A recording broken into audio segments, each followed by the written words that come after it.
my English, but I'm learning. Hello. The three recommendations that we have, there are the first, we ask for 300 of unit the housing for families. The second, we looking for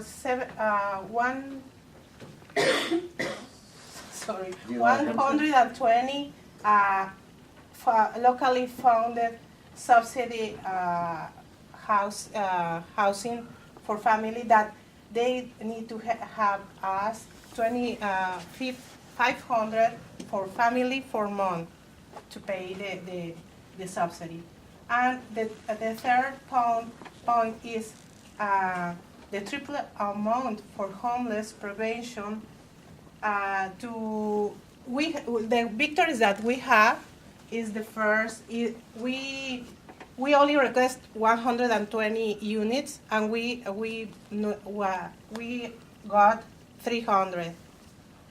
The second,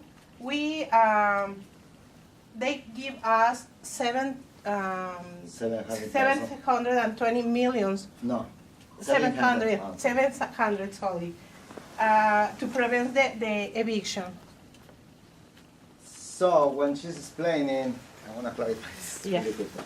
So what she's explaining is basically we take three recommendations, for the four categories. So we demanding to the mayor and the city officials to give you 25% of the 3,000 housing units. 750.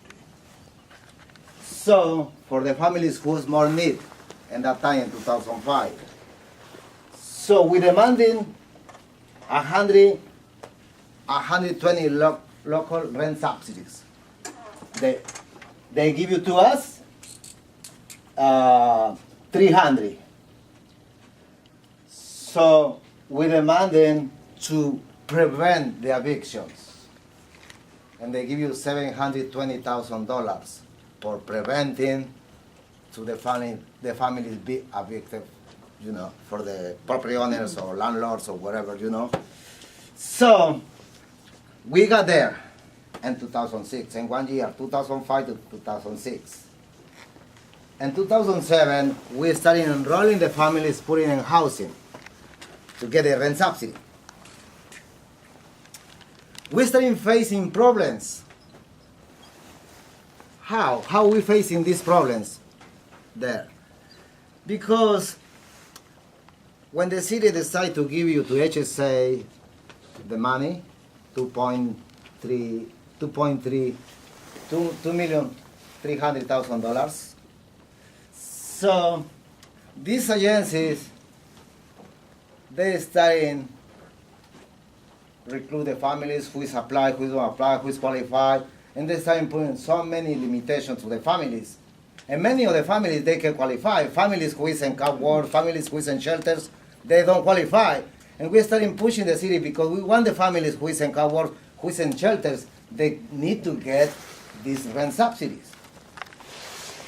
And 2009, we passed a legislation with the support of bunch organizations. Housing Rights Committee is one of the main organizations who is always there with us.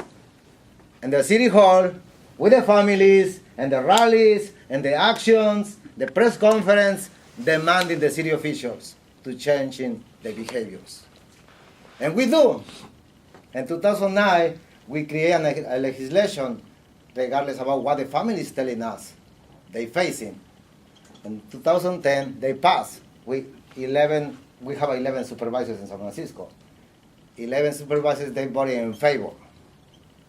So what we're seeing right here is how the more we organize in the people, the more we create leadership in the families, and the children and the youth, the more power we can get, and we can fight again to the city officials, and we got what we want for the families.